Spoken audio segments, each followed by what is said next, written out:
Amigos oyentes, hermanos queridos, buenos días. El Evangelio del día, hoy 23 de noviembre del año 2018.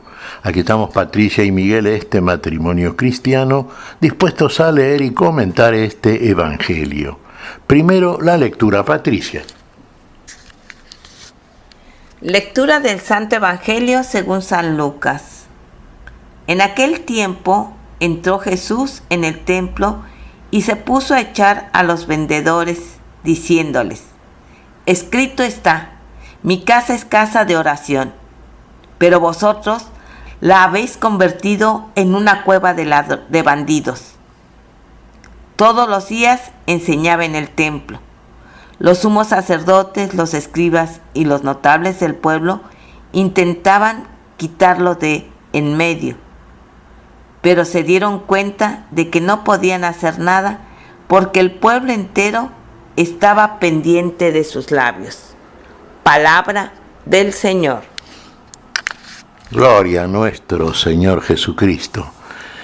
Se daban cuenta los sacerdotes, escribas y notables del pueblo, que todo el pueblo estaba pendiente de la palabra de Jesús. Estaban pendientes de la palabra de Dios. Claro, estaban en la casa de Dios, estaban en el templo. Y el Señor venía a darle al templo el sentido que tenía. Era la casa de Dios, es la casa de mi Padre. El mismo Jesús a los 12 años confesó esto. Fíjese, cuando en esa edad, en un día de Pascua, fue a Jerusalén con José y María, y no lo encontraban de retorno los padres porque se había quedado en el templo, conversando con los ancianos y los doctores de la ley, y asombrando con su sabiduría que venía de Dios, sabiduría en misterio, sabiduría de Dios, esa que solamente el Espíritu de Dios nos comunica, y nos comunica cuando estamos en íntima relación con Dios, cuando nosotros mismos somos la casa de Dios, somos el templo de Dios. Recordemos las palabras de San Pablo: vuestro cuerpo es templo del Espíritu Santo. Entonces, el hombre es sagrado porque Dios lo sacraliza. Y el templo de Jerusalén estaba significando esto, y en este sentido había que tomarlo. En este sentido había que honrarlo. No era simplemente un lugar físico para ir a cumplir con un rito legalista, con un culto preceptuado y que tenía que ser cumplido al pie de la letra por representantes designados a tal efecto, hecho casi de una manera profesional. No, tenía un sentido vivo. Si le dábamos ese sentido, entonces íbamos al templo con la debida unción y considerábamos al templo de Jerusalén como lo que realmente era, y era lo que representaba, y representaba al hombre y al hombre como varón de Dios, como lugar donde Dios quiere estar, donde Dios tiene que ser encontrado, porque en el hombre tiene que ser encontrado el hombre por el hombre. En Cristo Jesús, en el hombre Jesús, hallamos la presencia viva del Dios vivo, porque verdaderamente Él es imagen y semejanza de Dios. Y no menos que esto tenemos que ser cada uno de los cristianos, y por eso cuando estamos en este mundo y dando testimonio de nuestra fe, nuestra conducta tiene que ser testimonial precisamente. Tiene que mostrar que Dios opera en nosotros y a través de nosotros. Ahora, si nuestra conducta no está orientada en esa dirección, sino que negociamos conforme a criterios propios, con aquellas cosas que nos parecen, nos convienen más, y muchas veces no nos parece mejor hacer la voluntad de Dios, sino hacer nuestra propia voluntad en orden a intereses muy particulares, que tienen poco que ver con el amor y el ejercicio del mismo. Y bueno, entonces es difícil encontrar en nosotros aquella presencia viva de Dios, como este se dice que es cristiano, que es seguidor de Cristo, que busca a Dios, que es testigo de la fe y actúa igual que los demás. Es un comerciante igual que todos, negocia con todo. Fíjense los bandidos, los que habían convertido la casa de Dios, el templo de Jerusalén, en una cueva de ladrones. De esta manera lo rotula nuestro Señor Jesucristo. Y hacían negocios ahí, como puede hacerlo usted a lo mejor en un supermercado o en una empresa comercial. Se vendían las palomas, los animales para los sacrificios, a precio conveniente para los negociantes, otra cosa no eran, ¿no es cierto? Cambiaban las monedas de acuerdo a valores utilitarios, como estimaban aquellos que precisamente hacían el cambio y negocio con las monedas. Era un lugar donde realmente, como se diría actualmente, se hacía negocio, donde se ganaba un peso y donde lo que menos interesaba era rendir el culto a Dios. Lo que menos interesaba era lo que era. Entonces interesaba lo que a Dios no le interesa. Y si a Dios no le interesa es porque no existe.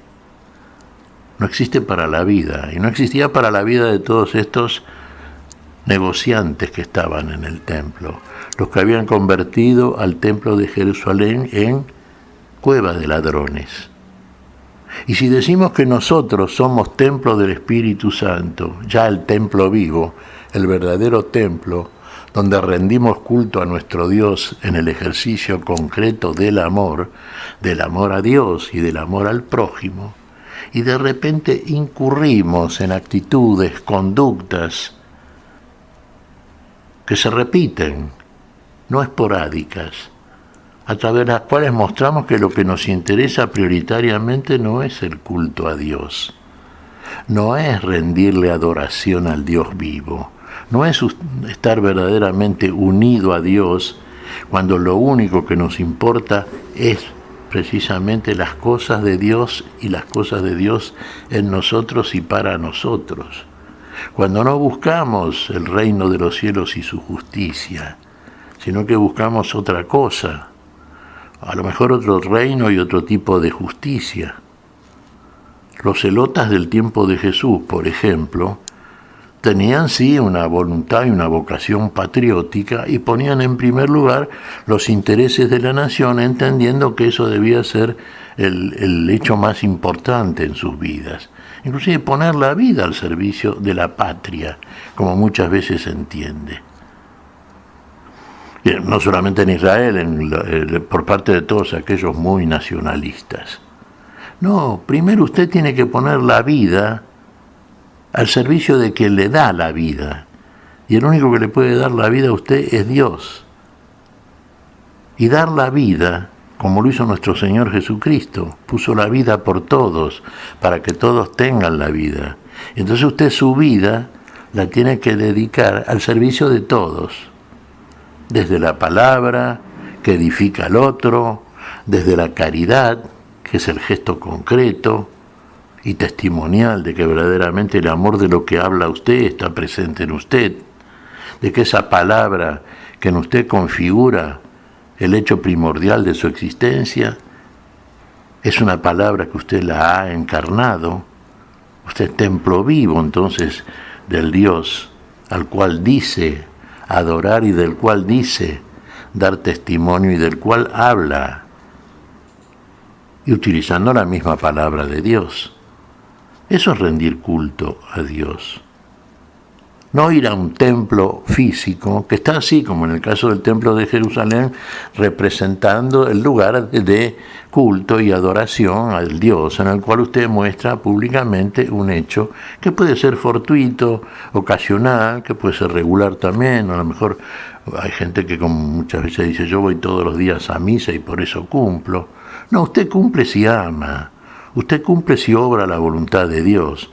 Usted cumple si usted no es como templo del Espíritu Santo, como templo de Dios, no es aquel que negocia hoy con las cosas de Dios, predicando la palabra, ¿no? Y estando enrolado en ciertos grupos en donde se analiza la palabra, que eso está muy bien y es muy necesario, Y después resulta que usted está embarcado en otro tipo de negocios que tienen poco que ver con el amor de Dios.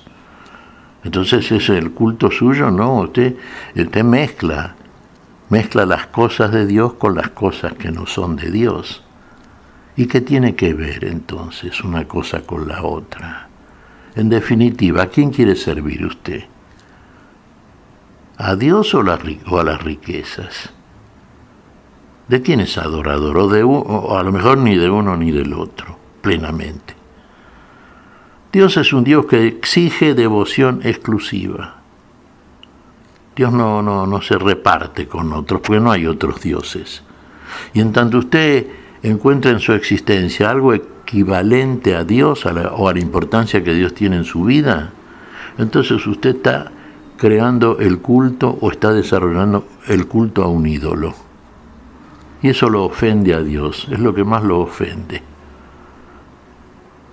Por eso Jesús sacó a todos estos negociantes del templo. Y los sacó sin contemplaciones, porque así deben ser quitados de nosotros.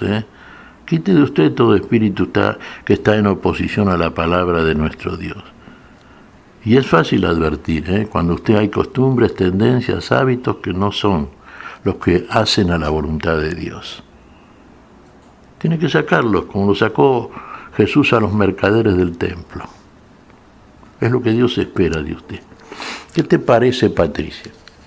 Pues mira, Miguel, recordaba que hace unos momentos escuchaba la canción Todo Cambia. Y la relacionaba con ese evangelio porque al final decías tú, expulse usted a todos esos demonios. Y humanamente, Miguel, me parece que nosotros es difícil que expulsemos todo esto que creamos en nuestro corazón. Envidia, rencores, orgullo, qué sé yo, todo eso que debe ser echado de nuestro corazón.